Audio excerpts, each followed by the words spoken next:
Welcome, everyone, to Chirping Zebras, episode 60. Mark Riley alongside Gino Bender Jr., as always, coming to you from AOA Studios in Beverly, the best place to tape a podcast or anything you want to tape. And right off the hop, we'll thank our sponsor, the Referees Crease, your one-stop shop for all your refereeing needs.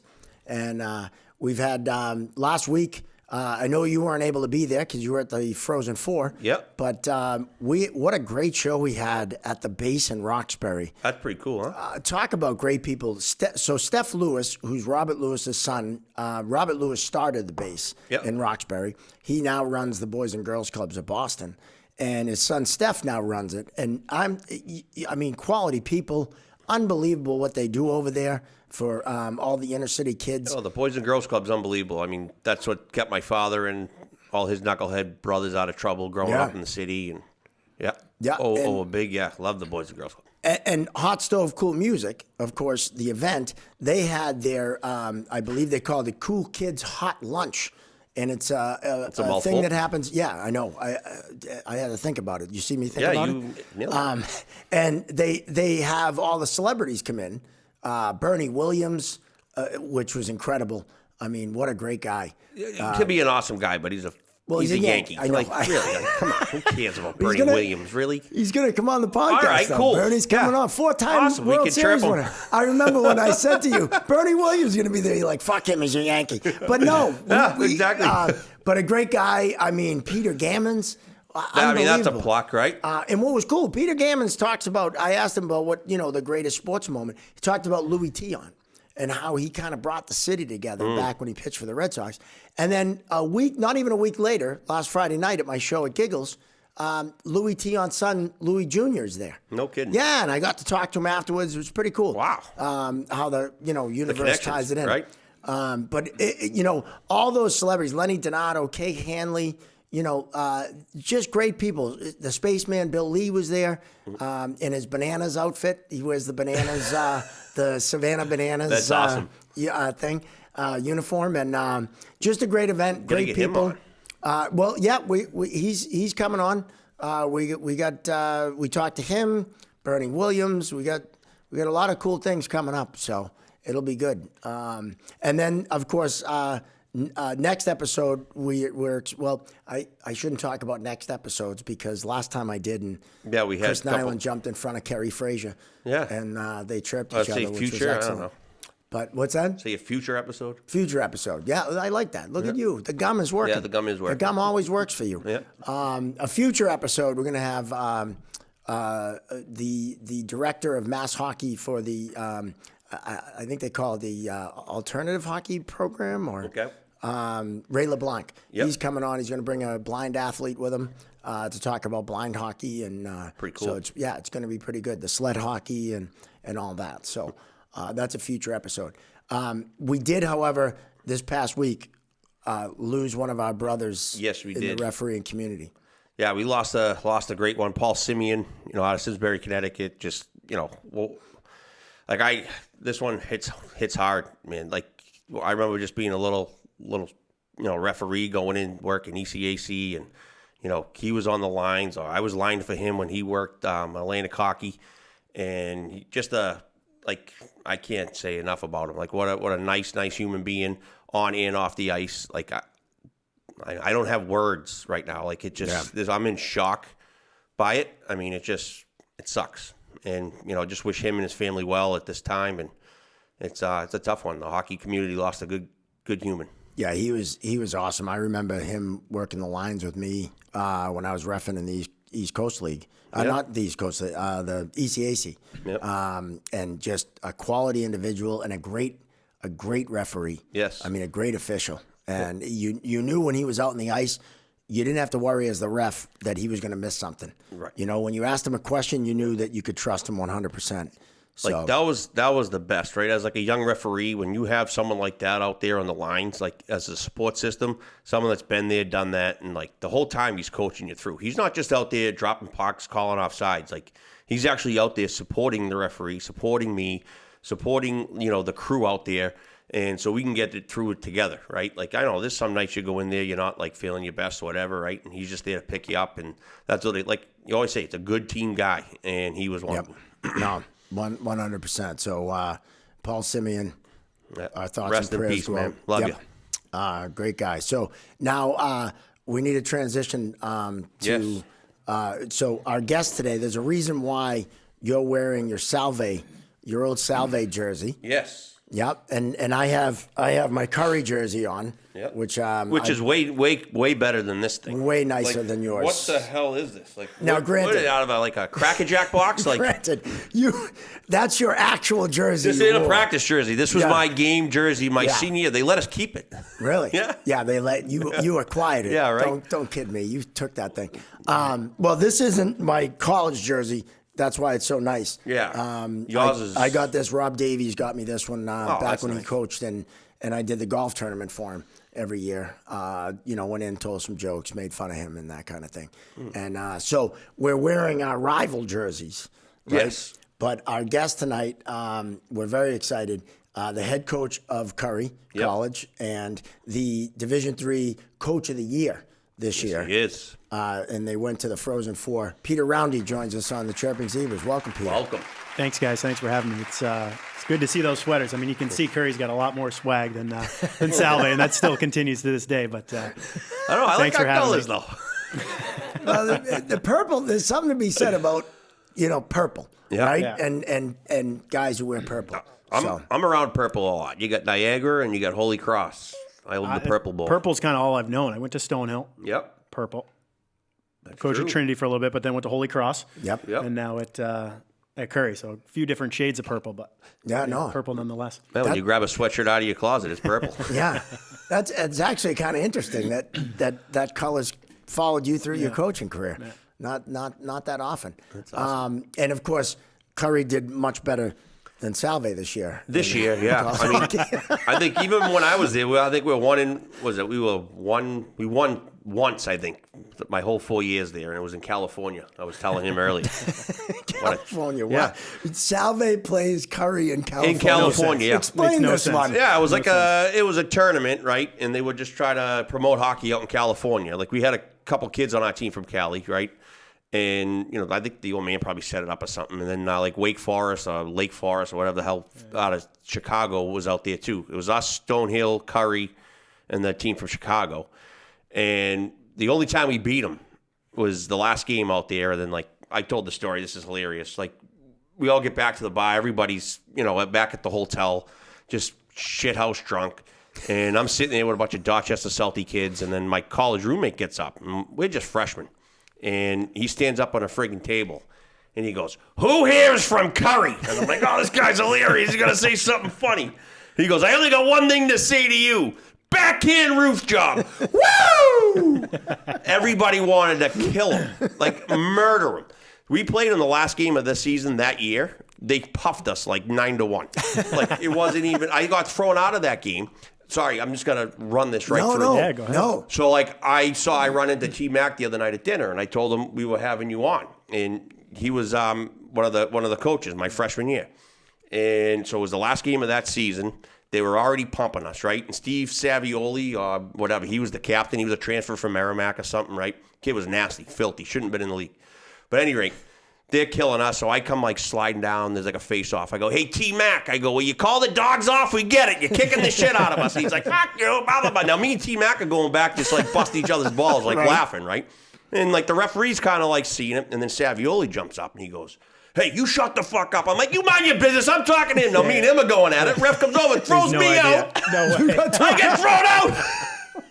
I'm like, "What did I do?" And then T-Mac's like, "Oh, we were just joking." He was like, "Yeah, but..." Off I went. Jesus. Would you say so? Curry spent the week at the beach in California. That's how you had to beat him. Exactly. Yep. We got him drunk and they played guilty. That checks out. Yeah. I mean, that definitely checks out for Curry. Oh yeah, that was funny. So now this year, incredible year. You go to the Frozen Four. You win the conference, and then you go to the Frozen Four. A little unfortunate. You play Utica at Utica. Yeah. You guys should have been the host team, but of course, the Canton Ice House only holds about 500 people, and We put about 1,000 in there for the Hamilton game in the playoff in the quarterfinals of the NCAA tournament, but that's about the max. that's max. Yeah, that's max. Wow. That's fire code violation. Yeah, the Division III tournament's a little funky in that every other year there's a predetermined site for the Frozen Four. Okay. So last year it was at Trinity College. Next year it's actually in Utica. Right. But in those off years, it goes to the highest remaining seed who has the ability to host. Right. So like 3 years ago, it went to Endicott because they could host. This past year, we were number 1. Hobart was 2. Utica was 3. And then Genesee was 4. So they essentially kind of go down the list. Right. And we didn't put a bid in. Because you want to go somewhere where the Frozen Four is going to be special, Right, for the right. kids. You want a good student-athlete experience. Yep. And me and the AD, Vinny, we're just not, we understand like what we have. And we could do it for sure. Right. But it's a big lift, having seen what goes into it at Utica. So we didn't put in a bid. Hobart put in a bid, but they have a worse situation than us from a locker room standpoint, from a spectator standpoint. So Really? they weren't awarded the bid. Right. And then that goes to the third team. It goes to Utica, and they've got the ability to host, but it wasn't at their rink. Right. It wasn't at the Odd. Right. It was at the neighboring rink, the Nexus Center, which is a beautiful brand new rink. But the NCAA says that it's supposed to be at the rink you play 50% or more of your games at. So they got away with something there. But it was the best place it could have been. Right. Right. Utica Right. College has 1,600 season ticket holders. Wow. Alone. Impressive. They have the Utica Comets there. So they're used to the ticketing. They're used to everything. I mean, the logo, the bus pulled into Utica about 5 o'clock on Wednesday, and the ice crew was painting the ice. They're putting the water down on top of the logo because they just got the logo, the center ice logo. Oh, wow. For the sheet. And they said, the ice crew said if they got it in like an hour later, they wouldn't even have put the logo in. Wow. Because they just got it so late. And that's one of the issues you run into with the non-predetermined sites. Right. Everyone finishes their games the Saturday before in the quarterfinals. Quick turnaround. And then you figure out where you're going. So it's a quick turnaround. But Utica was a great host and phenomenal experience for our team and our program. Why don't they have it every year predetermined? It's a good question. That's gonna be a topic of discussion for sure. I've that talked to would make sense. It would. I've talked to Vinny, our AD. Do you guys know Vinny Aruzioni? Oh, Vinny Aruzioni. Yeah. He's one of my He's the boys. best. He's And the of course, best. Mike Aruzioni. I've done every time Mike calls me on my phone, I go, Mike Aruzioni, Olympic champion, calling me. Every time, no matter who I'm with, they're like, what the hell is wrong with you? But Vinny's the best. Like, I can't say enough good things about Vinny. Just like an unbelievable guy. Very supportive of all the teams, but he's a hockey guy. Oh, yeah. And for our sport, to have an athletic director who he gets it. He just gets it. And little things he just takes care of for us that's huge. It's hockey. huge. Because it's just different than a field sport. There's so many unique things about hockey, and to have his support is great. But we've talked about trying to get maybe a couple schools on board to host the Frozen Four in Boston. Do it at like Walter Brown. Yeah. You know what I mean? Oh, that'd be sick. Again, this would probably be too big for Division III. But you do it at a place like Walter Brown, 3,000, 4,000 seats. Everyone would love to come to Boston. Oh, and selfishly, if we're hosting, we'd love to be in it. But, it's a great place to be. People from around the country, everybody would love to come to Boston. So, No You question. would get hockey fans from Boston to go. I think too. so. You know what I mean? Absolutely. yeah, absolutely. Yeah, I think you'd have no problem filling Walter Brown. Yeah. I would argue you might even fill Aganis for that. close. I mean, Boston's such a hockey town, and it's something that I don't think a lot of people think about. Right, Because it's not, it's And the hockey's unbelievable. It's really good. Yeah. It's really good. Yeah. And they typically do you see the Frozen Four in Lake Placid. So no one's going, Right. no one's really traveling except for the fans. I mean, Salve went to Lake Placid, Yeah, 2018? Yeah, for you the get a Frozen bus, Four. you pack a bus up, and that's about all you're going You to want to get, hear a right? good story Yeah. about a bus? well, I mean, I'm sure bus you got stories them. are awesome. So right? Utica's about 4 hours away from us. Yeah. Great shot. Easy drive. Yeah. You guys have been there plenty of times. The school puts together a fan bus, which is great. It's awesome. Yeah. 50 kids get a trip to Utica. They're going to go down and back the same day, but free ticket to the game. Pack school a takes cooler. care of them. Yeah. Awesome. Yeah, pack a cooler, have a good time. I get a text from one of the kids on this because he's one of the kids that was going on the bus. Was a student work of mine for lacrosse and hockey, and I get a text at like 3:30. The fan bus breaks down in Springfield. I'm like, and it's 3:30. We got a game at 7 o'clock. I just got to put the phone away. Don't think about it again until after the game. Fan bus got there. About 12 minutes left in the third period. The bus completely broke down. They had to bring a new Another bus, load up the kids. The kids actually had to hop in Stady's vehicles to take them to the next rest stop. until they waited for the new bus to come. There was like a 3-hour delay. Get on the road, missed 2/3 of the game, a little more.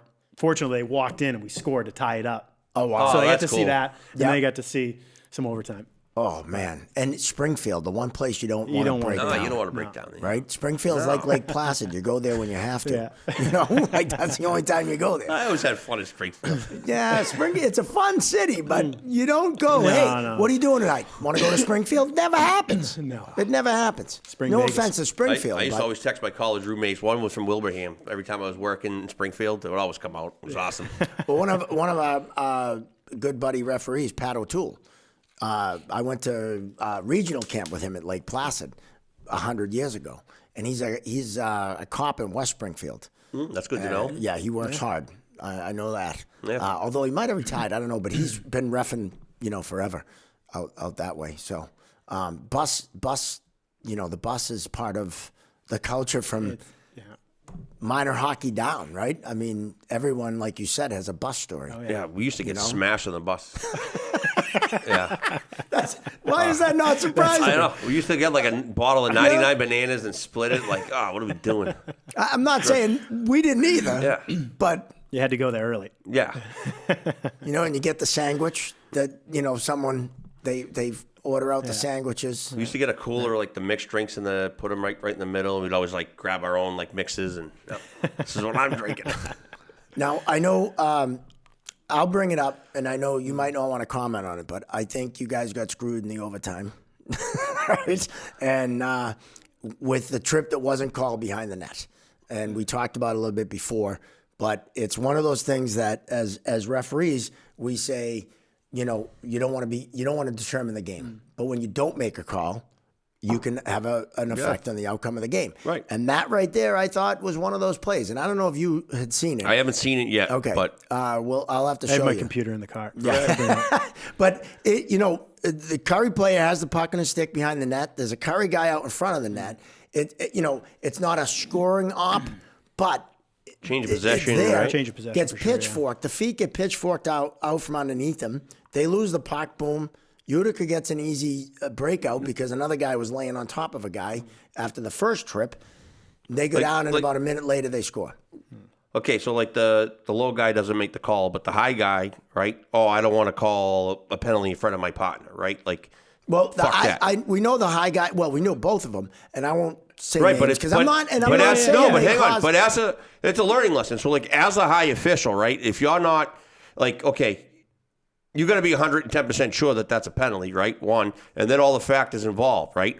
Was it a change of possession? And as a high official, nobody's looking at you yet, so you have a second or two to figure out. Get like you said, like the crowd would have went boom or whatever. You don't put your arm up for the crowd, but you have that extra second to wait because no one's looking at you yet. Then you can put your arm up. It's not like hey, you put it up because of the crowd or you put it up because of this. No, no one's looking at you. You have that extra second, boom, take it all in, and then be 110% sure, right? And then put your arm up. Like, don't sit up as a high guy going, I can't call it because I'm the fucking high guy. Like, that's bullshit. Like, well, and that wasn't. I know that's what not the high reason guy why, told- but no, I'm just you're saying. Right. But that's not why the high guy didn't call. It was behind the net. It was tough to see for him. And I'm not in any way bashing. That's why the I ref. said you They have to did be a great job. 110% sure. Like, if you're not I 110, watched keep your arm down. most of that game. I had a comedy show that night, but I had it on the phone.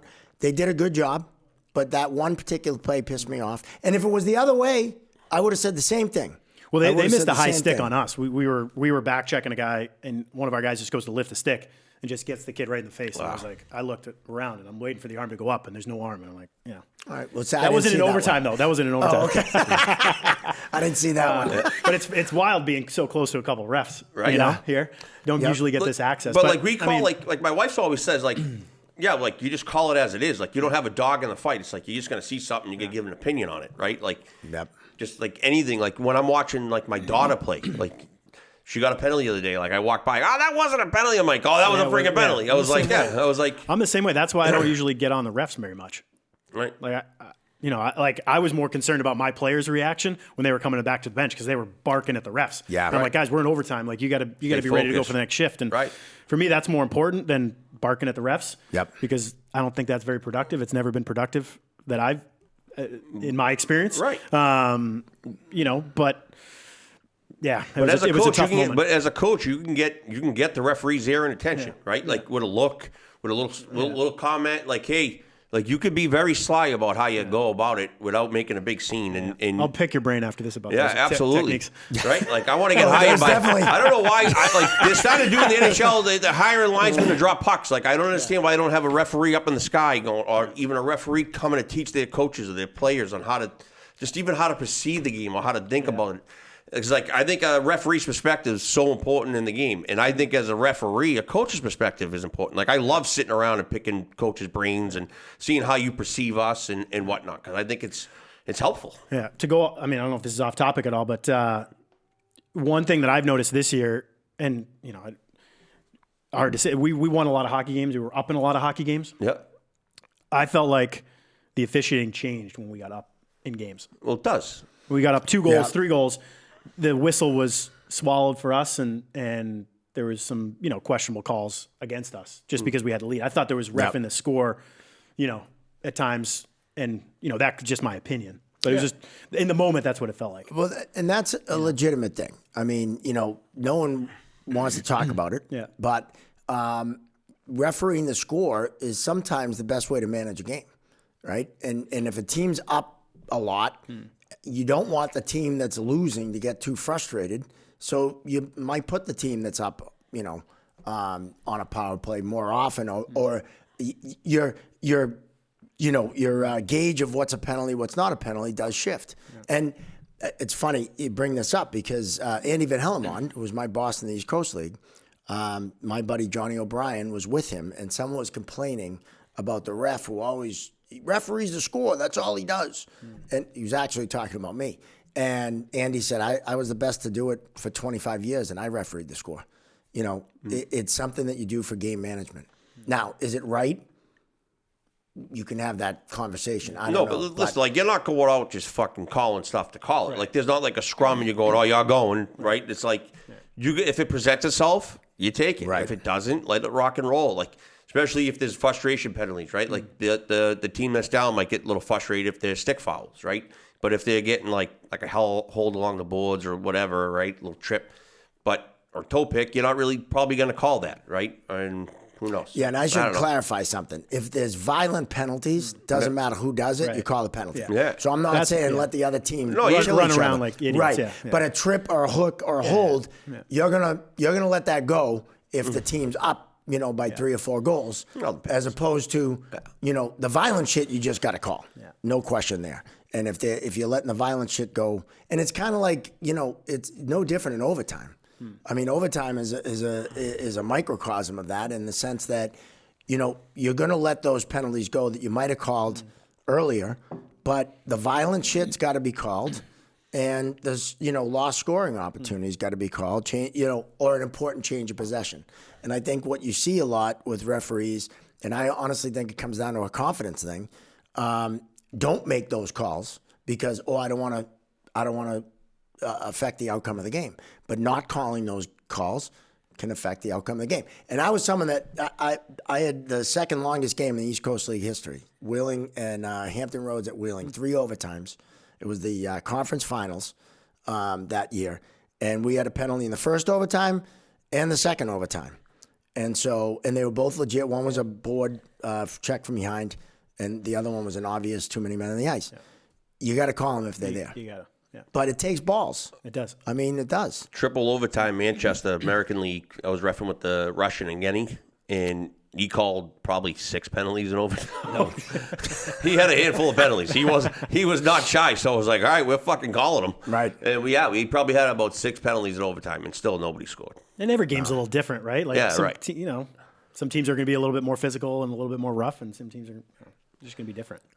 Now, you bring up the referees. One thing I want to get your perspective on is, and at the D3 level, you get the veterans, right? I've done some of your games in the past, which I probably shouldn't be, but I'm very down the middle. You played straight. Honestly, I think the you've only fucked us a couple times. See? Only a couple times. Doesn't matter, right? I think the rule should be if the coach that you play for is no longer at the school, you should be allowed to ref the school. Well, Unless I mean, you slice his veins and he's got a little purple coming out of there. Well, Unless he shows up wearing I'm sitting there that. I'm sitting there in a Curry jersey. But if you have integrity, you can referee any game. Right. You know, I'm the biggest Bruins fan, but I can go out and ref a Bruins game. Right. Yeah. Right. But so you get the veterans, you get newer guys that are moving up from juniors. What do you look for in a referee that makes you feel comfortable on the bench as the coach? Because every ref's going to miss something. Yeah. We're all going to mess stuff up. But what do you look for? What's the important piece as a coach? Someone who's confident in their call and someone who can have like a quick, brief, concise conversation. I'm not looking for, anything too crazy, but if someone can make a definitive call and stick with their call and not look, kind of unsure, that's a big thing. And if they can just, I pride myself on not yelling and screaming because they have a job to do and I have respect for them. But if I talk to them, I hope that means that I have something to say to them. Mm-hmm. And if they can just give me an answer, whether I agree with it or not, if they can just give it to me straight and quick and that's it and move on, I can live with it, I tell our guys all the time, like, I may not like what I hear, but at least he came over and he gave me his reasoning and he was confident and he was, Exactly what we teach our officials. We tell them that less is more. Go over and stick to the facts, get in, get out. Yeah. Like, don't get into a back and forth because it's going to be worse for you. Like, the more words you say, you're just going to trip yourself up. Put yourself in a pretzel. Yeah. Well, I can say from experience, you are the type of coach that if you call me over, I know, all right, there's something that needs to get discussed. You're not calling the ref over for every little thing. Yeah. Well, I think it rubs off on the team. Because if you're barking at the refs the whole game, then the kids are going to be up on their toes at every single call. And I find myself oftentimes calming our guys down. Can you come and talk to my junior coaches? Can you, I hope junior coaches, EHL, you guys listening? I'm oftentimes pulling our guys back because it's a 60-minute game and it goes by quick. And if you're not dialed in, then you're not doing what's best for the team. Yeah, communication is so key. We talk about it, but it brings up something, and I've asked you about it because the directive of a lot of the leagues in college now is the referees aren't supposed to talk to the coaches only before the next period starts, and I find that just absolutely stupid from a game management standpoint. Because if something happens and I can go over and have a quick 30-second conversation and calm everyone down, why wouldn't I do that? Well, because you have to you can't. But don't do it on the ice surface. Like the smart veteran referees would take it underneath the tunnel and stop it there. No, now wait till you come back. During the game. Oh, during the game? Like, I thought you were talking about at the end of periods. No. At the end of the period, I completely understand. You need that cooling off period. Yeah. But sometimes if it's a quick little, you're walking off with them, I have no problem doing that because it's not out in the public, right? But no, I'm talking during the game. There's a play or there's a goal call back or something, and the directive seems to be because I hear it from guys that I supervise. Oh, they don't want us going over and talking to the coaches. No, listen, this is the directive. Minor penalties, you don't go over and have to explain yourself. You shouldn't, right? You could do that with the flyby, right? You don't need to be talking about minor penalties. Crazy goal scoring opportunity situations, right? Major penalties when you throw a kid out, or something crazy, or if they have a face-off location, or I need a player back, right, or whatever. Or if it's a rules question or something quick that can wait, you can wait. Be listeners, right? Don't go and just be no, be a listener. Yeah. The coach might be fucking asking you something important that you might need to pay attention to right at that time. Hey, there's a door open down the bottom of the car. Anything stupid like that. Be a good listener. Yeah. I was always from the mindset, and again, I learned from Andy Van Hellemond. There's times even for a minor penalty where a quick conversation calms everything down. Yeah.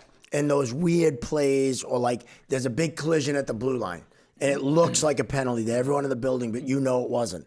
And the coach is yelling. Pick your spots. To go over and say, hey, listen, I had good eyes on that. It was a collision. Boom, done. And a good way to do it too, right? Because he's up on the bench, he's yelling and screaming, right? And you got him, hey, come down here. And then you just have a private conversation and now everybody's calm. I always as a supervisor now, I watch those conversations happen and I see the reaction of the coach. And if he's still boom, or if he's just okay. Billy Riga did that. Sweeney had they They stacked him 5-on-3, and I was like, "Ooh, this is gonna be." I was gonna see he's gonna either leave and yelling, or Sweeney just explained himself pretty good, and he left like nodding his head, and he was okay with it, right? Because it was like a violent cross check and an obvious hook. Got to take them both. At least he knows something, you know. Because if he's like skating away from me, giving you the hand or something, like I'm not talking to you, then that's when coaches get even more fired up because they got a job to do. Yes, you know, and that's their livelihood as a coach. 100%. A quick little explanation settles everything down, and off you go. For sure. And then you're not over the rest of the game, and he's not yelling. Yeah. And if he does, now you know where you stand. Then you address it. Yeah. I always think, like, you know, almost everyone that coaches and referees play. I think that's a fair statement, right? 99%. You know, there's a perspective of the player, then there's a perspective of the coach, and then there's a perspective of the referee. And I think everyone should try out at least once each perspective. Joe Patania was on, and his generation, everybody coached, ref, played, rode the Zamboni, opened the snack bar. Like, they did it all, right? Yeah. Like, you don't see that anymore. No. Well, as a coach, you know, I coached for a long time, the JV team at Thayer and my daughter, right? And when you see it from the coach's standpoint, it's a whole different thing. And plus, sometimes you're on the whiteboard, right, drawing up a play. There's a penalty. You look up and you go, "Hey, what do you have?" And the ref yells back at you, and you're like, "I'm not questioning you." Just what did you see? But having some hockey intelligence, right? You know that he didn't see it as a ref. You know that he was talking to his kid, and you're like, "Hey, this is," you know, you know, it's just hockey intelligence at that point. Or yelling and screaming at the ref because your team's getting pumped, and you have no one else. You know, you're like, "I got to yell at you because you're wearing the shirt, and I got to show my players that I'm fighting for them. I don't want them giving up. Who am I going to yell at? The ref." Right. And if you're aware of that as a ref, you're like, "Oh, I don't take this personally." Right, you just kind of let it go. Because sometimes you have to do it as a coach. Yeah. Right? Or if, you know, the biggest thing for me is just like player safety. Yes. Like if I don't feel like our players are safe out there, then I'll get fired up. Because then it's like, you know, there's no one else that's going to protect them. Then if the refs aren't protecting them, the kids have to protect themselves because I can't protect them out there. They're the ones playing. Yep. And every once in a while you have a game like that. Yeah, you know, that's when you're in another non-conference. You don't have. You have refs from another conference. Not from Gino. No, definitely not Atlantic hockey refs. Definitely never. Now, one thing I want to talk about: D3 hockey is different than D1. Recruiting wise, how do you recruit guys, you know, to play at Curry as opposed to, because we all growing up, like I grew up wanting to play for BC. Yeah. Right? That was my, you know, dream as a kid. And then, you know, your senior year in high school, you're 135 pounds and, you know, you're not playing at BC. Not calling. Yeah. You end up at Selva. You know? Nothing wrong with that. No. But like, how do you recruit kids in D3? Yeah, it's interesting for sure. I think, you know, most of the kids that we're talking to are kind of on that Division I bubble. Mm-hmm. You know, they've had some Division I interest. They've maybe been on a visit. They've talked to a coach maybe, or their current coach or advisors telling them they're a Division I player. And so it's navigating that, being patient in understanding these kids are going to take a little bit longer to make that decision to come.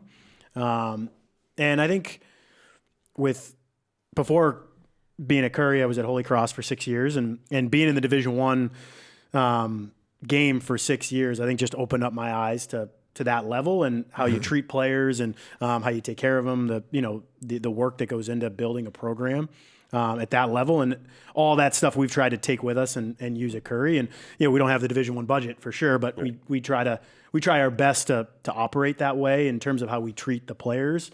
Because one, they're all looking for that experience when they're playing junior, when they're growing up, like you said. So I think they want to be treated that way as best they can. And then two, it just lends itself to being a serious program and you know, wanting to win, wanting to develop players. So that's a big thing for us is trying to recruit players who are excited about that opportunity.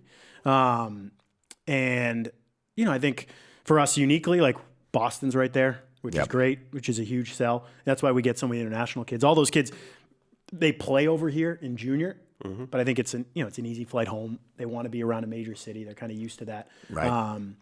And then just the job opportunities, internship opportunities you get from being around Boston. help that recruiting process. But it's a battle. I mean, we don't have a rink on campus.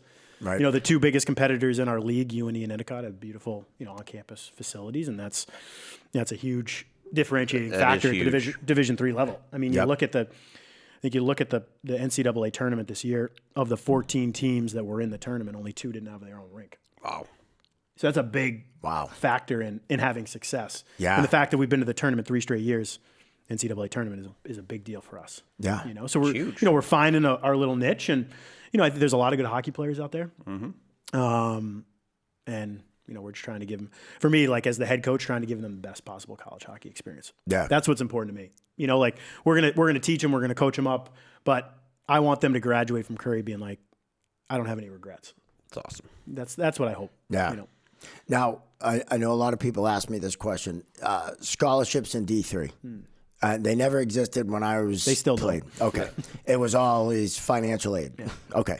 A lot so of it's merit. So it's merit scholarships first, but every school is different. Like you deal with the NESCAC schools, Amherst, Williams, Bowdoin, Middlebury, Trinity, all those schools, they don't really have as much merit scholarship, which is academic scholarship, because all the students are, really good. So you got to be in a really, top percentile to qualify for that academic money. But at our school and a lot of schools, you first turn to that academic money. Mm-hmm. So depending on where your GPA is, you take some money off the top, and then you go to financial aid from there. Right. And as a team, since you took over, it seems like, and I don't know the stats, but the collective GPA of the team is pretty high. It's a little bit different than when you played. Little different. Wow. We had, the coach before me, TJ. Hey, I graduated third in my class, all right? Third in his class. I should have been 2. I missed out by 0.01. But I was one of those hockey players that was actually smart. Figured it out. You sat next to the smart broad, We're so woke. You got to figure it out. But no, the coach before me, TJ Manastarsi, did a great job kind of instilling that, that culture of doing good in school. And we've kind of continued that on and kind of combined it with the success on the ice. No, that's awesome.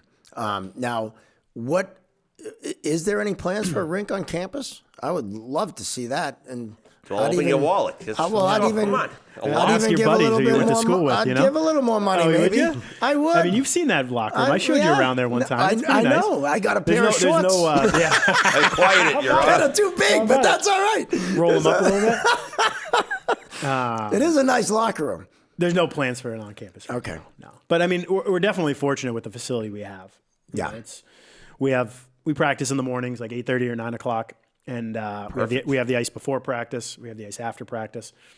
Great facility to call home. And so it's, from a recruiting standpoint, that's like our saving grace too. Like showing that video of the locker room to recruits. Like, oh, that place is pretty sweet. That's awesome. That is a nice. That is definitely different than a place you can call there. Home for a Division III school without a rink on campus is nice. And you get a good. I think this has been the case at least when I was there, and now you see it. A great student support. Like there's always a lot of students at the games. Good student which section. is cool. Yeah. That's a little better than the Abbey. A little better, yeah. We have a few more stands than the Abbey. A little warmer. Yeah. Well, not that much warmer, but actually, that is cold rink. Yes, it's a cold rink. Yeah, that is a cold rink. It's called. I always sit up in the warm room though. Yeah. Well, we played at Ponkapog. And exactly. I've never been in there. Exactly. Drive by it all the time. Don't. There's nothing to see in there. It was probably in the best shape when the roof collapsed. Yeah, right. And we used to, the locker rooms were just locker rooms. We had to take our equipment back to the dorms. Yeah, we did too until my senior year. We finally got a room. Yeah. But we used to practice at 6 in the morning. Oh, yeah. Love it. 6 in the morning. We used to practice. Yeah. The guys love the morning practice. We had a couple 8:30, of 9 those. o'clock. 8:30 is good. Not many. 6. Because it's not too early. Way too you get early. up, you start your day, and then you get Well, we had to bring our stuff back and forth then, right? So we would get half dressed, fully dressed, and we're driving in your car. It was a 15-minute drive down to the Abbey too every day. That's brutal. We get gas money, anything? Now, what's really cool, because, and I joke back in the day, international students for us was Kevin Scully from Maine and the 3 kids from Connecticut, right? I mean, everyone was North Shore or South Shore, right? You had, all the kids from Savio, Johnny Langone, and all those guys, and kids from the South Shore, Sean Ryan, Kevin Joyce, God rest his soul. Now you have players from everywhere. Everywhere. And it's amazing that you have Latvians and stuff. Russia, right? Czech Republic, Yeah. Sweden, Finland. And of course, Canada. Team Mussolini's kids went. Yeah. They were there when you were there? Yeah. Etu, the older boy, was a graduate student when I got there. Okay. So we had him for 1 year, and then had his younger brother Levy for 2 years. Right. Freshman, sophomore year. Yeah. I remember I did a game over there. My Timo first was there. The first game I coached at Curry is we had like a little icebreaker tournament. Yep. It's us, UMass Dartmouth, UMass Boston, and Stonehill. So the first game I ever coached was against my alma mater, Stonehill. I look cool. up in the stands. There's Micah Ruzioni And Team standing next to Team Mussolini. I'm like, oh boy. Yeah. They probably got the notepad out. I'm ready to have a sit down. Well, I did a game over at the Ice House, and I don't think it was that one. It was during the season. Yeah. And Timu and Mike were there. Yeah. This was when Vinny's kid played for you as That a would have been graduate. that first year, yeah. That Oh, would have been okay. that first year, yeah. And I said to the refs, hey, I got some friends. And that's who are why gonna- Mike was there, because his nephew. His nephew played. Yeah. I said, I got some friends, who are going to come down in between periods. Is that okay? And they're like, oh, yeah. And in walked Mike Ruzioni and Team Mussolini. That's and they were like, fuck, what? That's and, awesome. Yeah, it was pretty cool. I got a nice picture with the two of them. But That's awesome. yeah. But how do you recruit kids from Russia? Like, They all play junior over here. Okay. All of them play junior in the States before they end up, coming to us. Yep. But they all make it well known that they want to play, college hockey. Right. Hopefully Division I, but we're a good fallback. Oh yeah. What's the the number one league where you're pulling people from, or is it just all over? All over, but I'd say consistently the North American League. Yep. Like if we can get a lot of players from that league, that's pretty good for us. We'll get some kids from the Canadian junior leagues as well, the NCDC, the EHL. Yep. But that's that's probably like the highest league we kind of deal with on a consistent basis. Nice. Yeah. Now the Canadians can come down. Yeah, I and was going to play say, now, what do you right? think? How do you think that's going to affect the Division III?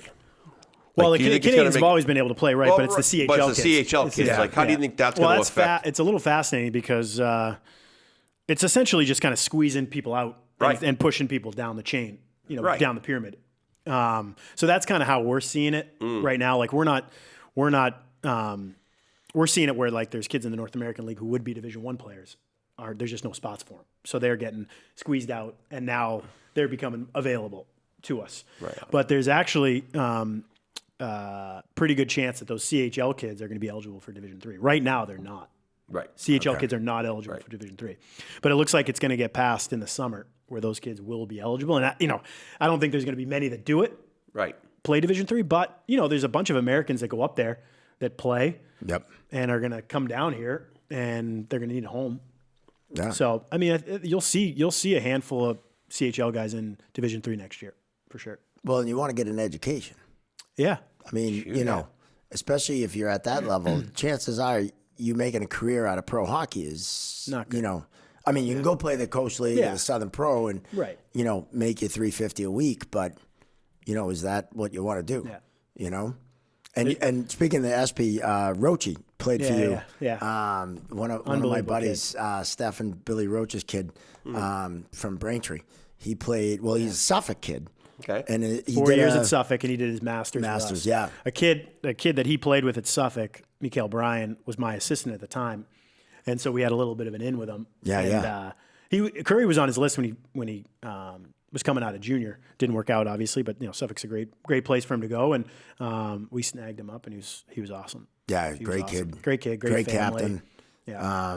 Was he your captain? Because he was He a wasn't captain a at captain. Suffolk. Yeah, he wasn't a captain because he Right. came for his grad year for us, Right, but he right. might as well have been. Right.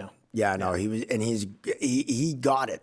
He knew how to work. And the he just refs. he just appreciated the opportunity to be there, and Suffolk was they weren't a contender every year, Right. So he comes to a contender, and the first year he's there, we make the NCAA tournament. Right. We compete in a conference championship game against Endicott, so he got a lot out of that experience. Yeah. But just salt to the earth kid, worked for everything he got.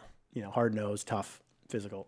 Yeah, I know. Like, people don't understand how cool it is just to even make that NCAA tournament at any level. At the D3 level, it's awesome. Even as, like, an official, right? And then, like, you go on a run, like Chris Henry went all the way to the Frozen Four. Like, I mean, it's an awesome experience. And, like, the NCAA really does, like, do a good job, like, making it a good experience for the kids and for, like, the coaches and the officials. It's awesome. It's kind of becoming commonplace for us. Now this is the third straight year.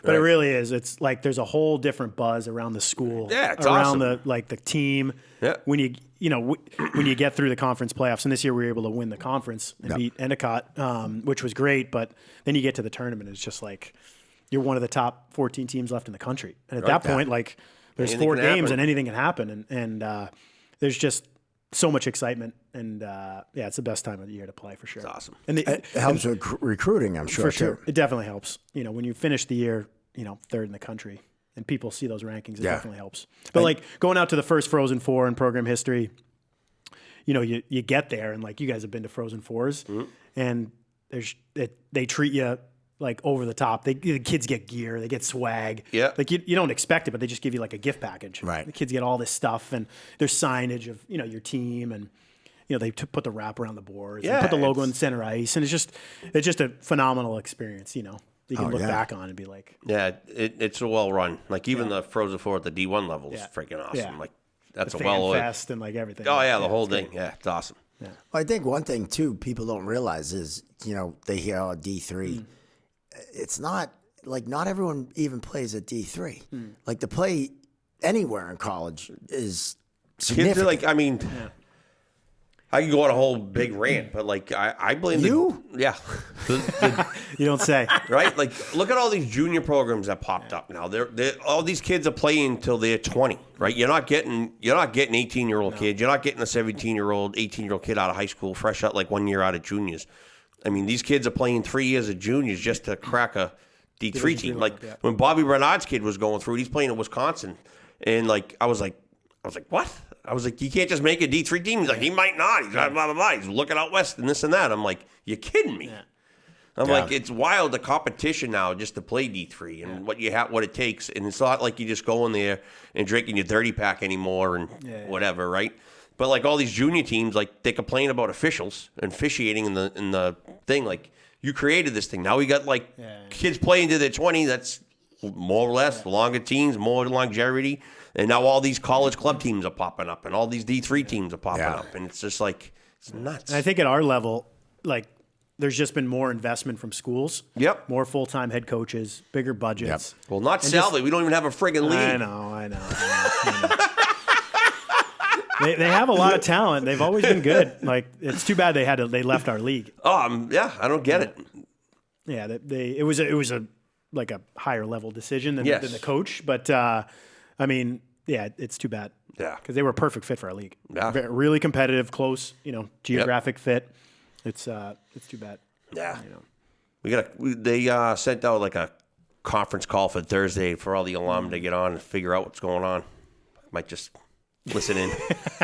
You're jumping on that call, and you're not going to listen. You got plenty to say. Me and you will be golfing. We're golfing Thursday. Thursday. Can I come? Yeah, why not? Absolutely. We'll add you in. We're playing Green Harbor. Yeah. Yeah. You'd have to knock Doug Smith out of the foursome, though. That's the only Is he thing. in? You guys can't get a fivesome? Come on, with Well, your we rep? c- Come on. We could. Actually, you my could. father's Why golf not? league's playing right after it by chance. Like, Yeah, it's so hilarious. we could do we can five. squeeze Where's you in. Green Harbor? Fuck it. Marshfield. Marshfield. Oh, nice. Yeah. So.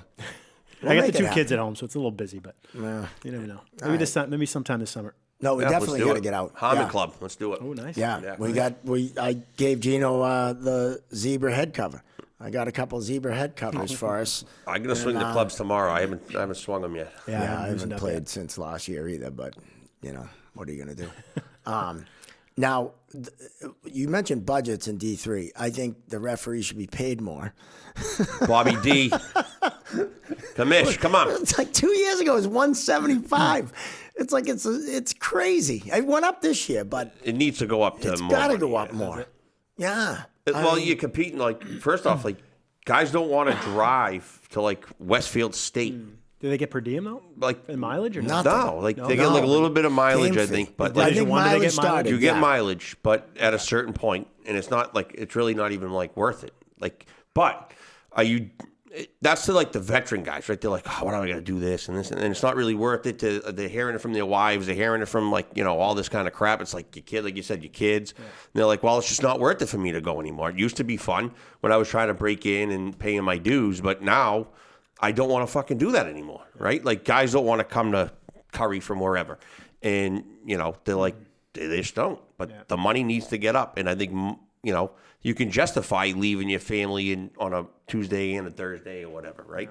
Well, the women's pay more now, but which tells you everything you need to know. Nothing against women's hockey. We're a huge fan. We just had 3 women in a row. But as a D1 official, I like doing a Tuesday Curry game. Of course you do. It kept me fresh, right? Like my whole career, I ref 3-4 games a week. Like I need just jumping on the ice Friday night, Saturday, and then not doing it again Friday. Like I couldn't do that. Couldn't stay fresh. No, couldn't. Yeah.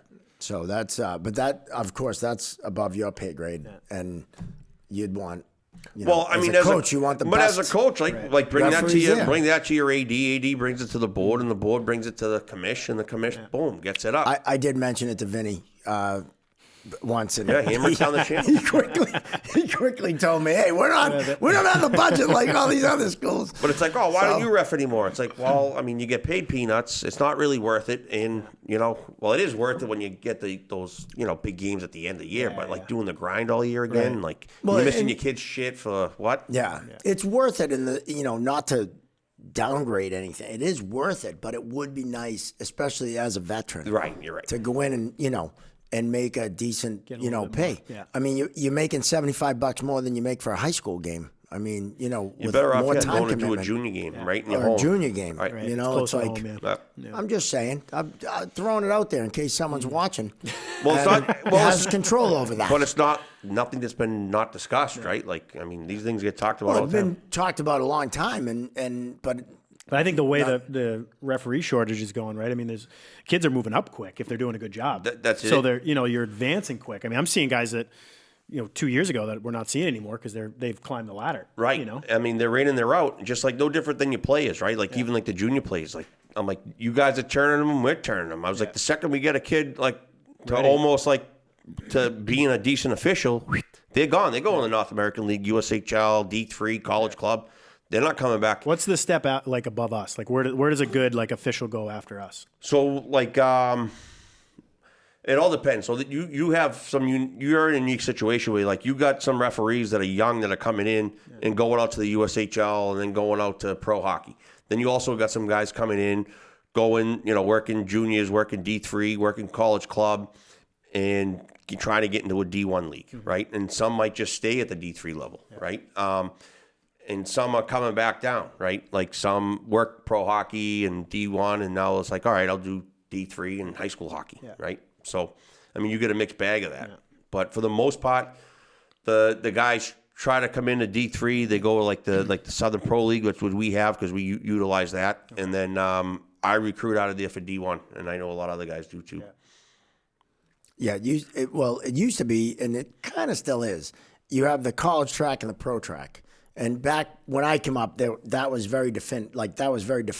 Yeah. You either went and worked the USHL full time and then try to move up to the Coast League and then go, or you did college. Yeah. And then when things ended for me in the pro, I came back into the ECAC for a couple of years, and then I had to take some time off. And it's like a small percentage. It's like 5% of the kids coming up are gonna probably have a good pro career. Like it's very short, and it takes a big commitment too, right? Yeah. Like. You got to commit, and like I don't know if you had, I'm not gonna say names, but there's some young kids that are coming up that have like potential, and we stick them in D3 because that's good quality hockey, especially your level, right? Like some really good hockey, and you see a lot of like, for me D3, you got to call a lot more penalties than you do D1, like because they just happen a lot. They play way more reckless than they do in Division 1. Like your antennas were up working a D3 game. Yeah.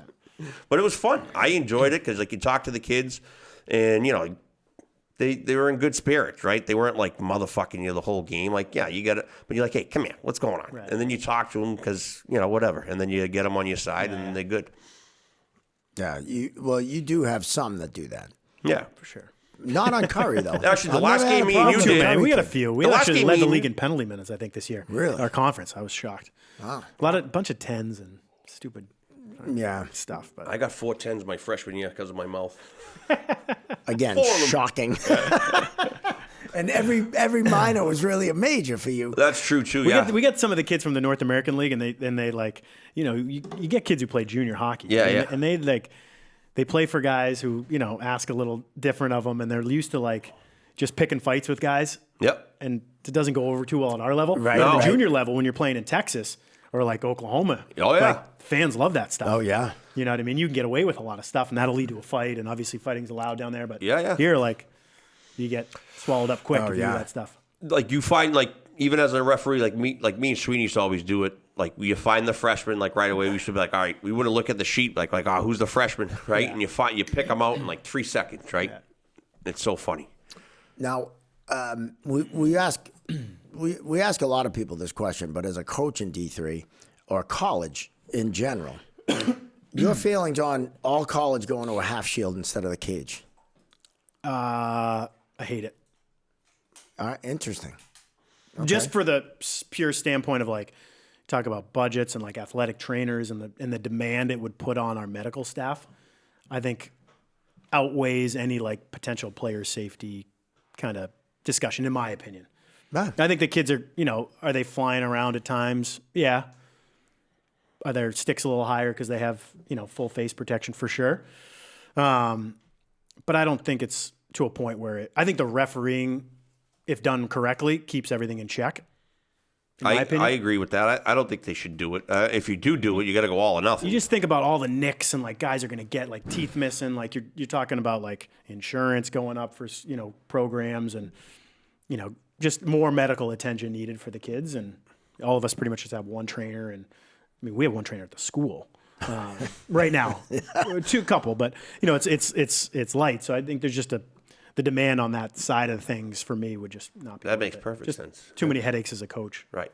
No, it's a good perspective, and that's why I asked, because we've asked referees and stuff. Grav had his opinion, I have mine. Those are kind of things that I wouldn't think of in the sense of the insurance and all that, and trainers.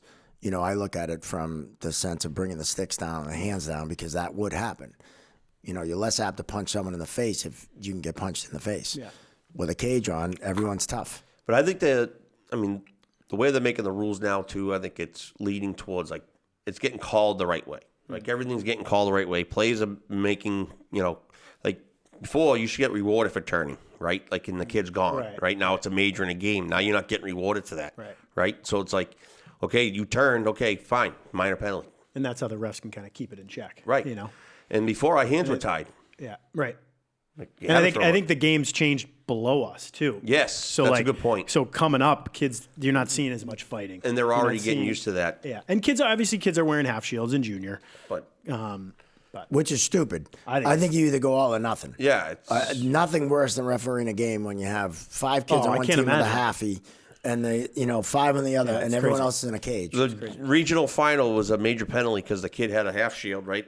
The stick rode up and caught the kid right in the teeth. It was up in Plymouth State. It was the EHL regional finals. Okay. It was Walpole and the Avalanche. Gotcha. And the Walpole kid rode up high, caught him. And, of course, it's not on Flow TV because it was like a follow-through. The kid dumps in and then and the linesman had it, looked right on the money, right on the screws, hit him right in the beak with a cross-check, tossed the kid out. Just like. But would that be a penalty if he had a cage on? I think it might have been a minor for high sticking, right? And it probably wouldn't have been called, and the referee didn't see it, so the referee didn't call it. It was the linesman that made the major penalty call, right? So it's like the follow through, like right to the teeth and blood and the whole thing, right? Gotcha. So now you're like the cage on there. You're probably not. But it should. If it was that bad, it should be called. Right. With the cage. No, absolutely. Yeah. If it's that bad. Like there's a high, like I told you before, there's a high stick in our game against Utica in the semifinal. I'm like looking for the arm to go up because I'm like his chin got his chin protector got kind of knocked up above his chin, and I'm like, that's a penalty. Yeah. We got away with it. Well, I mean, we can't get them all. Well, you strive for perfection, right? And there's got to be one or two out there. And as a coach, you're probably saying to your team, hey, we got to be one or two calls one way or another better than this team tonight. Yeah. Like now, if it's like I always write down like potential penalties, potential minors when I watch games. And if it's like there's like 7 or 8 of them, I'm like, okay, now we got an issue. If there's like 1 or 2 to a course of a game, like I can live with that. Yeah. And then probably like a potential trip or a hook or a little infraction off Fran or something, right? And, was it really, did you need it? Probably not. And then you had like 7 or 8 of them as the game goes on, and you're like, all right, this game got away from you guys. Like you could have reeled it in, whatever, right? Well, that's the interesting point about where the refs come into play in games. Yes. Is like, depending how things are called early in the game can dictate how the rest of the game goes. Right. And also what's presented to them too, right? Like, like I remember in the Coast League, like there was a lot of times on a Tuesday night, like teams lull you to sleep in the last 5 minutes. They want to fucking play, and now you got to call penalties, right? Yeah. So it's like, well, it's 1-1. What the fuck you doing? I'm like, well, you guys just decided to play now. Like, nothing happened before. Now you're doing it. Yeah. But like that's. Like I always say, whatever's presented to you, right? Even like scrums, like what's presented to you in every scrum. Like you don't necessarily have to call a penalty, but if something presents itself, take it. Yeah. I mean, we had the quarterfinal game against Hamilton at home, the NCAA tournament. There was 5 penalties in the first period, 3 on us, 2 on them. Nothing wrestling. It was kind of like, boys, you kind of know the standard a little bit, right? And it was. I mean, there were penalties for sure, but it wasn't like. It was just kind of stick infractions. Right. But it's like, guys, you guys know what the standard is. So, like, play by the standard. Yeah. Keep your sticks down. Yeah. AVH always told me, referee the first period like you'd referee the third period. You'll never get in trouble. Yeah. And it's, it kind of plays out for sure. My father and Jimmy Doyle used to always say, call them early and often. Well, and there's certain games where you got to lay the hammer down. For sure. And other games you can let it kind of flow and... But they would do it in a way, too, which was like, they wouldn't just call the penalties. They would be like, hey, boys, if you want to fucking do this all night, fucking have at it. I'll keep fucking rifling you. Right? Like, and then they're like, whoa, like, what's going on here? Who are these fucking guys, right? And then it's just like, and then hands off. Right. Now, who just got control? The referee just gained control of the game. Yeah. Yep. Just by just communication. A little like you said earlier, like confidence, right? Yeah. Like, hey, I'm paying attention. I'm here, guys. Right. Do you want me to? I'm not just collecting my check and getting out of here. Yeah, right. Yeah. So, 3 in a row NCAA tournament. How's next year look? Pretty good. We're trying to shore up our goaltending situation. Now you lost our starting goalie to the transfer portal. No way! No. Yeah, I mean it would. He was great. Amazing. Yeah, he's great. Sophomore. Great kid too. Great kid. Yeah. Yeah. Good student. Kind of the whole package. He does everything right. He's earned everything that he's gotten. Happy for him. It stings to lose him, but he's going to Clarkson. He's going D1. Yeah. Wow, that's good. Yeah, he's not going. I was going to say, I was like, where does he go? Like, where's he going to go? Like, I'm okay with that. He's in a battle with a kid from the OHL for the starting job next year, who's coming in as a freshman. So, but he's got a good opportunity there. So we're happy for him. So we have no returning experience in net. So that's going to be the biggest question mark for us. A lot of good goalies out there, so we'll find one. We found him. My 15-year-old daughter plays. She's a 15, not 15. She's 8. Oh, Jesus. 2015. Holy smokes. But we returned all 8 of our D. Wow. And a strong core. Oh, that's good. Strong core forward. So, it's looking pretty promising. How many graduated?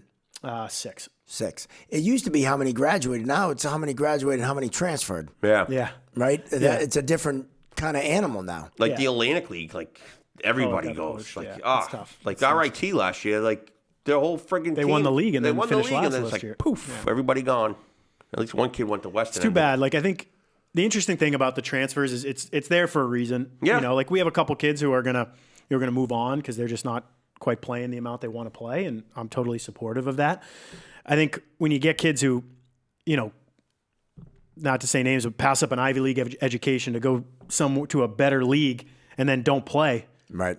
You're losing out on an Ivy League education, right? You know what I mean? So I think for some kids it makes perfect sense.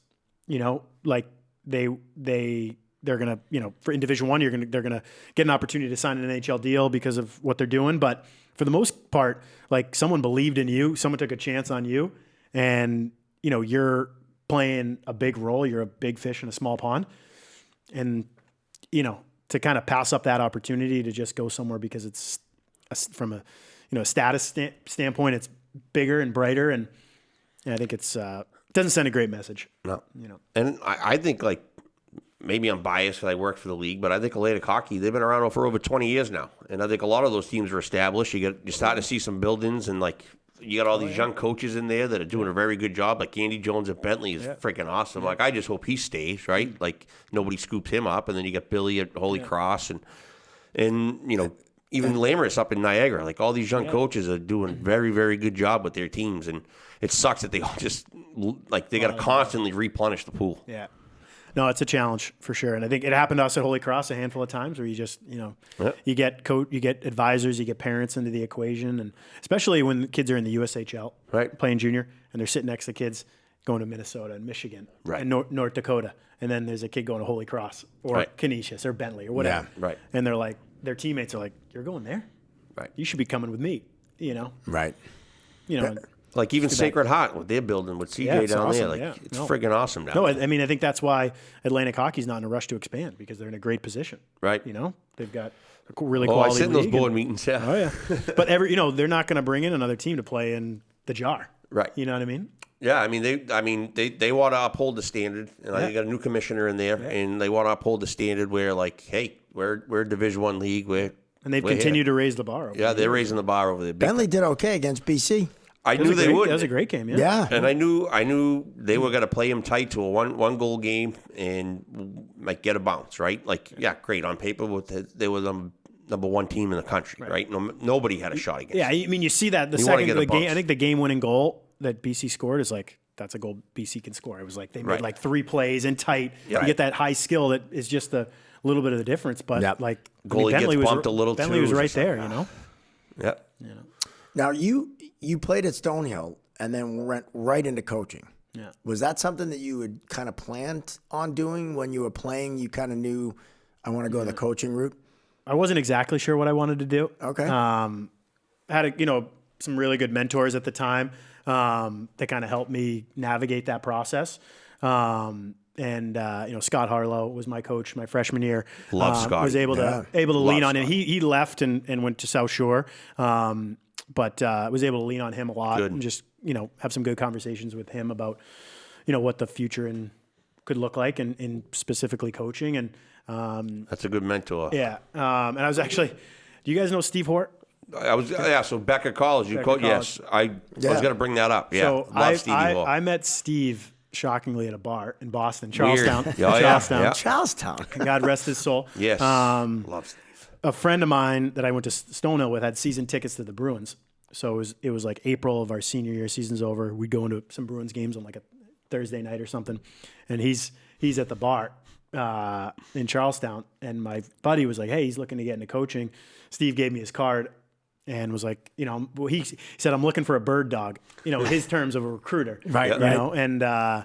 And so stayed in touch with him in the spring and summer. And, he got me a job on short money to come in there and help out. It's awesome. First year out of school. So to answer your question, I didn't exactly know what I wanted to do, but I didn't want to leave the game yet. Right. Right. No, because it's unique in the sense a lot of guys go play for a couple of years or whatever, and then kind of find coaching in that way, and you found it right away, which is kind of cool. And you've had a great career. It's been a fun ride. I think been fortunate to have a lot of people take a chance on me and believe in me and be patient with me. I think like anything, you get into something, especially being around hockey for your whole life, you think, oh, I know what this is about, this coaching thing. I had no idea what coaching was about. None at all. I thought it was just putting drills on a whiteboard, and there's so much more that goes into it. And, now that I'm a head coach, you learn even more, but been fortunate to have, some great mentors, and Steve Horby in the first one, and Matt Greason. Funny story about Trinity College, actually. So I get the job at Becker, and, Steve was great. He's like, I know you're not going to be here long. Yep. An opportunity came up at Trinity and interviewed for it with Dave Catarazzulo, who's the head coach at Roxbury Latin now. Yep. Got the job there in July of 2011. And in August, he's like, we're in the office one day. He's like, hey, can we go grab lunch? I said, sure. Yeah, great. Awesome. The boss is going to buy me lunch. And we order our food. We sit down. He's like, I got to tell you something. I'm leaving. I'm like, oh, shit. I'm a month into the job. Season hasn't started yet, and my head coach is leaving. Yeah. He went to go to Harvard to be the director of hockey operations, which is a great move from him. He's from Boston. Yep. And we're kind of in limbo until they hired Matt Greason, who's had an unbelievable career at Trinity. Been there, I think, 14 years, 3 national championship game appearances, 1 national championship. So was able to learn from him for 4 years, and then I got the opportunity to go to Holy Cross with David Berard, and just like I said, being at that level just kind of opened up my eyes to the game a lot more. And now, as far as future, like, do you see yourself building that 14-year legacy at the college level, be it Curry or whatever? And as an Be the alumni, Jerry York of Curry College. well, as an alumni, I would love to see you stay. You could talk to Vinny about that. Maybe. Well, I will. I'll give him a call. You get a country club membership, a boat. But do you, because as a player, we all have aspirations to play as high as we possibly can. Referees, same way. Coaches, I don't know. I mean, I knew my coaching career wasn't going to go higher than what it was. U19 girls and JV Thayer Academy. Like, I didn't have the aspirations of going on. Do you have those kind of aspirations? I mean, I know you're happy where you're at, and I'm not asking you to say, "Oh yeah, I'm leaving." But wouldn't an AHL job or ultimately an NHL job be something that you'd kind of want? I mean, it's honestly not something I've thought about that far ahead, but yeah, I mean, if something like that came up, I don't think I'd be able to turn that down for sure. Right. I mean, I love coaching, and it's not something. Before I became a head coach, I wasn't exactly sure what I'd be like as a head coach, to be honest with you. You're as a head coach, as an assistant coach, you're in the shadow of the head coach, and you're learning a lot, you're absorbing it, but you're not and you're around it doing everything. But when it's so much different than being the face of the program. Yeah. Right. And being the ultimate decision maker. Yep. And I've never been someone traditionally that's been, the loudest person in the room. I've always kind of been on the side a little bit, observing. And so I was definitely a little bit nervous becoming a head coach for the first time. But, when you're able to kind of rely on some really good people that have helped you along the way, and, when you really care about something, you're able to kind of just jump in with 2 feet. And so, I think that helped the transition. But I think, I mean, this is my profession, Right. So I think I got to do what's best for my family. But we truly love it here. And my wife's from Dedham. Oh, we live in Foxborough. I grew up in Dedham. My wife's family still. Oh, did you? Yeah. Okay. My parents, my in-laws live near the Endicott Estate in Dedham. The Endicott Estate. I told my mother when I was little I was going to buy it for you. No shit. I was there the other day in Easter. Flying a kite. Great place. It's a great place. I love the Endicott Estate. So this is a comfortable place for us. And as you know, in this business, for referees too, I mean, you can chase it and go all over the place. And I've been fortunate. My first job was in Worcester. Second job was in Hartford. Back to Worcester at Holy Cross. Now, here in Milton. So I've been able to stay pretty local. And I was actually born a couple towns over. I was born in Salem. So, family from this area, and my parents are now in Connecticut, but, we like it here. But yeah. Now, what kind of coach would you say you are? Because, you have the players coaches, you have the disciplinarians, you have the, where would you put yourself there? I think you gotta find a middle ground. Tough there. question. I asked shit questions. It's a great question. No, it is. I mean, they're good, but they're not. You know what I mean? At least you're asking questions. Right? One day by the campfire with a couple of beers, maybe we'll talk about it. But no, I think should have brought some beers. It's a great question. I think I'm just trying to be a coach that I'd want to play for. I think as a coach, you have to wear a lot of different hats. Yes. You want to be. I want to be someone who's approachable. Like my office at the rink is the players have to walk by it every day to get to the locker room. Right. So, personally, I always keep it open. I want guys to say hello, good morning. And, when they get to the rink, just to kind of, set the tone for the day. Hey, what's wrong with the guy that's pissed off all the time? You walk by, the coach is pissed today with skating. At least say hi, even if you don't mean it, just say, those hey, old grumpy coaches, remember? So we're gonna have a good time when we're there. So I want to be approachable, but at the same time, as a coach, you gotta be the one that kind of draws the line. So it's a combination. I think players coach is a term that's kind of thrown around a little loosely. Yeah. I think what does that mean? You know, is it the coach just let them play and like, you know, go figure it out and let's have a good time? Because I think that, you know, I think you have to have kind of a line with the players. Yep. But we're also like, it's freaking hockey. We love this game. Right. We all do. Whether we're playing, coaching, reffing, watching, like We're all in we the love yeah. it. We're all in it together. You know, we got to have fun doing it. Yes. For sure. So there's got to be an approachability, you know, aspect of it. But you know, I'm the ultimate decision maker. I'm telling you who's playing on Friday and who's not. And that's the worst part of my job. Right. Is when you see kids at practice after and they know they're not playing on Friday. Or you see them at the game on Saturday and they're in street clothes. Right. And you got to walk by them. That's the hardest part. Yep.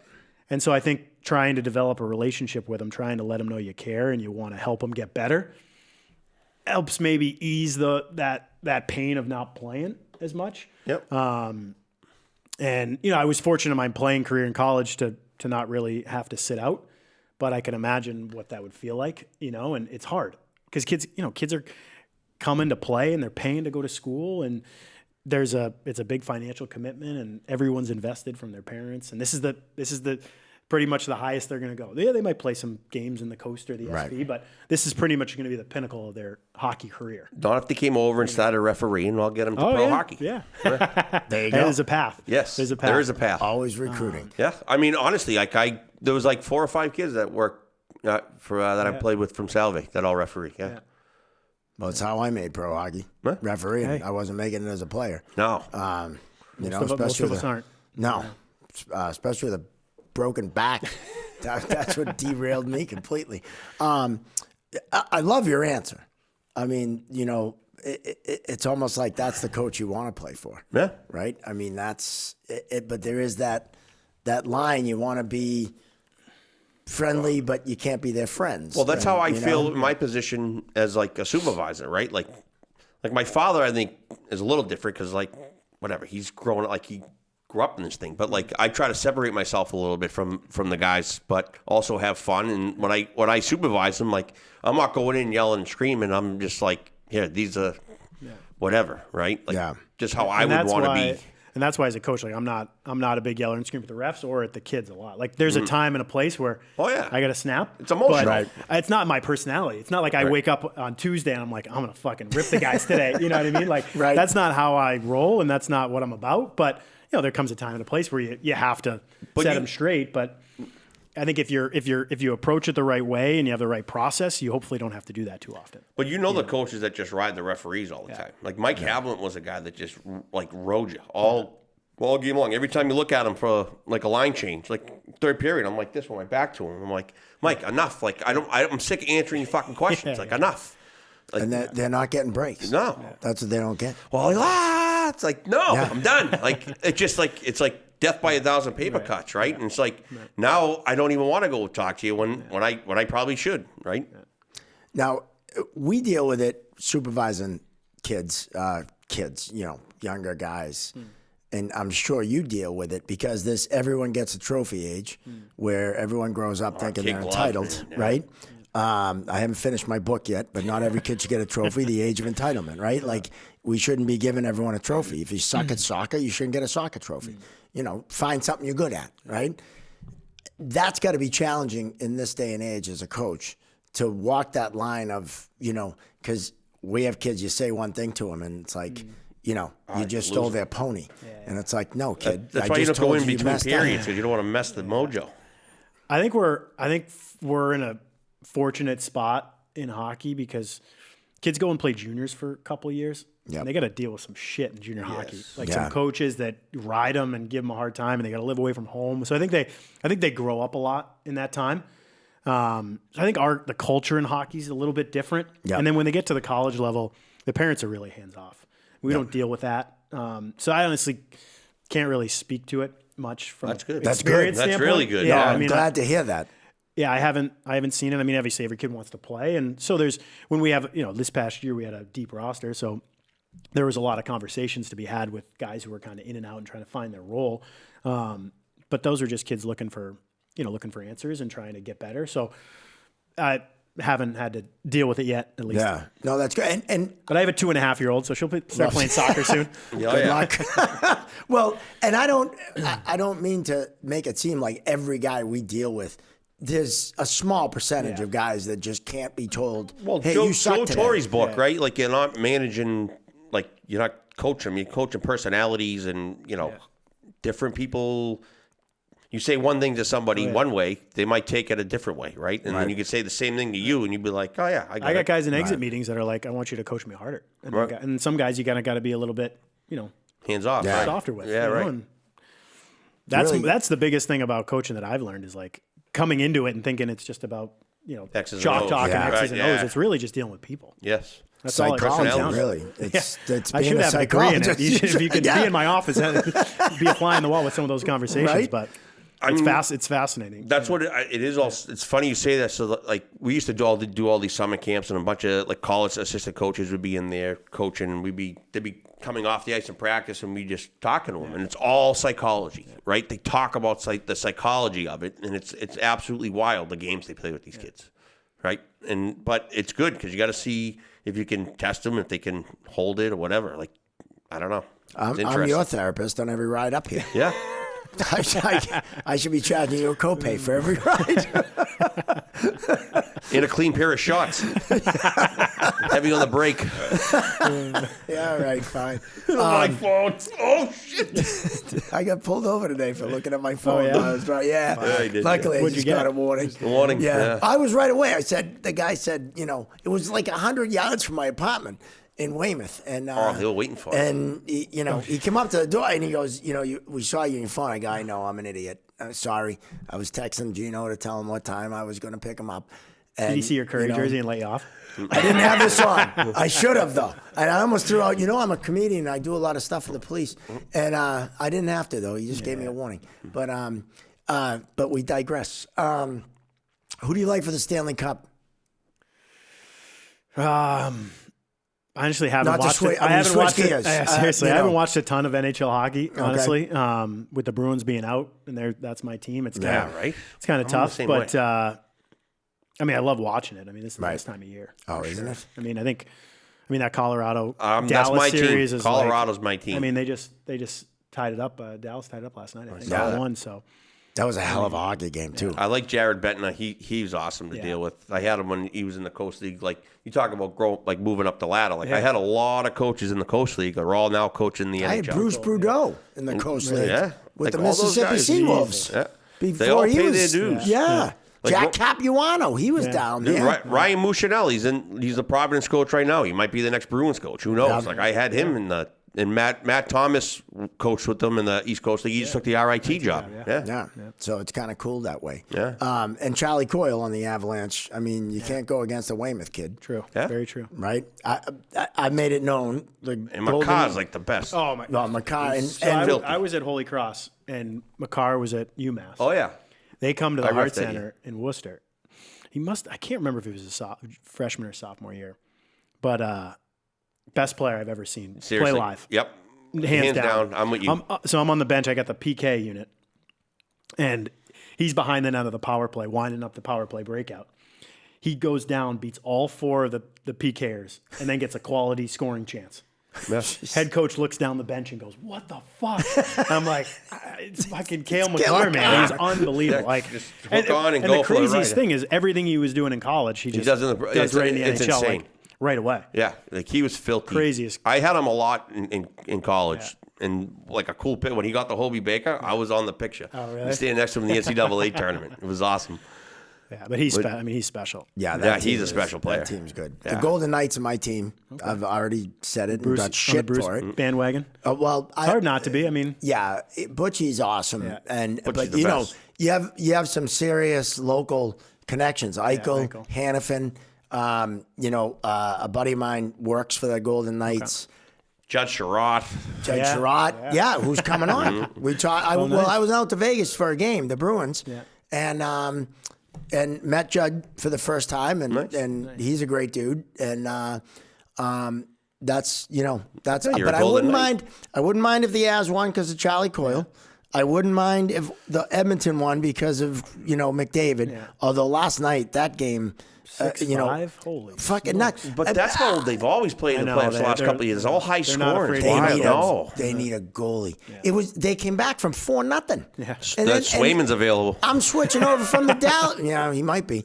I'm switching over from the Dallas game. By the time I switch, it was 5-5. It's 6-5. I go, what the fuck happened? Why'd you switch? Because I wanted to see. It was 5-5. There was a minute and a half left. I was switching back and forth because this is the best 88, time of the year. I watched 4 games last night. It was TVs, bro. awesome. I know. I got to do that. Unfortunately, that's not in the budget right at the time. Quiet at your Now, I want to. The last thing I want to bring up is you were named Division III Coach of the Year. Congratulations. Yes, That's awesome. Incredible honor. What's that like? What's that? How's that feel? Yeah, I mean, it's extremely special. I think, I don't think anyone goes into the year kind of looking for that recognition or award, but it's really special to be, in that company of guys who have won it. And,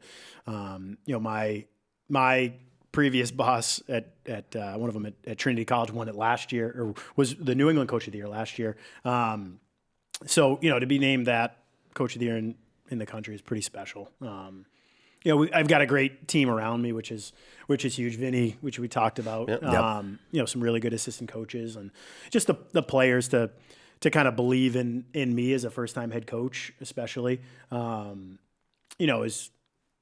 Makes it really worth it. To be doing what we're doing and kind of spend the long, long awesome. Nights, long trips, and the long days that we put into this.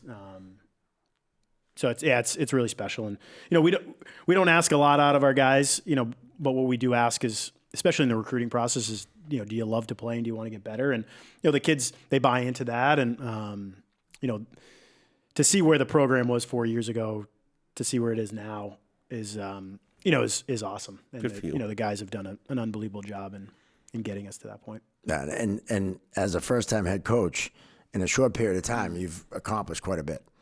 And as an alumni, I'm very proud. I mean, that's all he talked about for the last 3 months on here. I think honestly that number one. It's a big deal. It's huge. That's unreal. That's awesome. I think that the best part of the run to the Frozen Four was just the people that reached out and supported the program, like the emails, the texts, the phone calls. That's awesome. And just the people that came back and supported the program, and just the excitement that it created. You're back with your buddies at games, and it's just you can't really put a value on it. You can't but you can feel it. It creates energy, and the school is buzzing, and just a lot of fun to be a part of it. So bringing the fact that it brought so many people together has been awesome. Well, the cool thing, that Endicott game, it was the conference championship game, and it was pretty much my whole team was there. And it was interesting. Not many other people from other years. Yeah. But, everyone came back. Freddie Hooley was there, the best player in school D3 history. college hockey player, I think, ever, especially at Curry. Yeah. Amazing. But, everyone came back. Yeah. And it was so cool to see, it was like we had a reunion on campus. Yeah. And it was kind of neat it makes you feel proud that, Curry is I always joke and say it's a tough school to get into when it's locked. And it kind of gets that. All depends. And I joke about that because it is a great school, but it's it makes you feel proud that something you were a part of, right, and that you played for is now, in the freaking Frozen Four. And you're watching the game on your phone while you're doing a show. Yeah, I got a text from some alums that you played with that were watching the game in their back patio. It was a nice day that day. That's Saturday. Or Friday against Utica. In their back patio, they got 4 or 5 teammates. They're watching on the big screen. That's awesome. Brings everybody together, right? Yeah. That's awesome. Yeah, we had a text thread. We have a text thread of, I don't know, probably same with 12 guys my group, that we all play, and we all season we'd be talking about it and hey, you see they're ranked and all that, and it's I mean, it was just it was fun for us as alumni to watch that happen. We golf really every year the first week in August down in Newport. It's awesome. Yeah. Yeah, your teammates. Yeah. I mean, of course, you can't talk about Salve being number one this year or anything. We can't. We don't even have a conference. Get your shit together. Come on. I love it. So I'll be expecting all your buddies at the golf tournament then. This I'm fall. in. I'll September definitely 12th. be there. September need a 12th. fourth. I'll be there. I'm not paying. If you play though, well, I ain't either. Referee's crease. Yeah, I'll have my own You man gotta pay. wear. You gotta Actually, wear that. we'll put a foursome in. Love it. Love it. You gotta wear that though. I'll wear this. Fuck. Absolutely. I don't mind. No, I Sweat know my you ass will. off. I know you will. I'll get You'll beat hear up. about it, but who cares? You know? Maybe you and I can scrap. You got me on the age factor. Like, but I does can take a Osell and punch. Perro and those guys come back for that? They need to. Yeah, I'll They get need them. to. Yeah. I missed I the run on- into Sean every once in a while, yeah. I missed the online store. That pissed me off. I had too much going on. I was like, shit, it closed. So I didn't get anything, but that's okay. Maybe Next year. Maybe in the Hopefully summer. we can do it again. Run it back Yeah. next year. Well, I mean, the future looks great for the program, right? And the school, and it's so great. Like I said, as an alumni, I'm proud of you and the program and what you've done. It's just so cool. And from a coaching standpoint, you always want not only a good coach, but you want a good guy, right? And I know from refereeing, I knew that you were good for the position as an alumni. Just the way you treated us, just the way you talked to us, and it It goes a long way. it goes a wicked long way. I mean, it really does. And I know from my buddies that I played with, they're saying the same thing, and we're all proud of the program, proud of you, and D3 Coach of the Year for the fucking national. That's Pretty that's fucking huge. I cool. appreciate it. It's pretty No, thank cool. you. And I think as a program, we got to get addicted to that feeling of like being in the Frozen Fort. Yeah. Like we got. I mean, you guys were in it. Like even as refs, I'm sure going like reffing in those big games, You- like oh, you get it's a- that oh, it's a- adrenaline it's rush, and big it's time. like, And when you don't get it, like when Yeah. when your teams go in and you get shot out, like that's it's the worst. That is the worst. No, I'd love to see it again. Love to see it again. And after this, I'll probably never get another Curry game to ref, but I don't know. I know knows? the assigner. I know a guy. So I'm honest on when I fill out the thing. I We always got to say get a I'm- patch. You got to we do have to Yeah. get patches. Yeah, That's Gino, the first we gotta order get of patches. business. A patch for Yeah. the league. CNE patches. C&E patch. That's going to be a problem for Big G.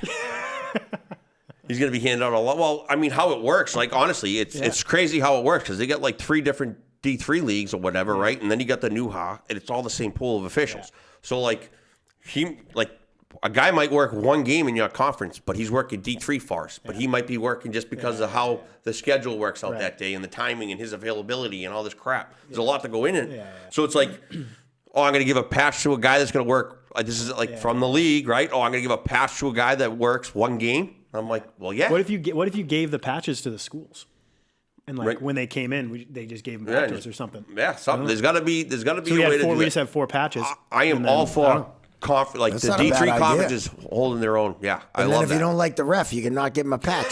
So when he's not got a patch on, you're like, that guy's a dick. No helmet tickets, and you're gonna have like 6 of them on there. Right? Yeah. So first order of business, get a stupid We'll patch. get some patches. We need a patch. I like that. Right? Not a badge. No. We don't need no stinking badges, but No. we need a patch. Yeah. That's what we need. So we're getting a patch. That's on our the first list. order of business. Second of order of business. We'll bring is it get up out in the golf Florida in course. the Yes, meetings. I like it. So absolutely. Well, Peter, this has been awesome. Thank Yes. you very much for coming on. Always great to get a coach's perspective. Yes, this was awesome. I actually meant to ask you if you had any questions for us as referees. This is how we never end podcasts. No, I'm just gonna get the computer from my car, and we can watch that overtime period Hey, against. I already Utica. gave my opinion on that. I haven't That even was a seen it. I goddamn already know trip. what should have been I'm called. just It was a freaking trip, and it should have been called. No, but I'm goddamn over it. I'm over it. Well, I'll bring it up again.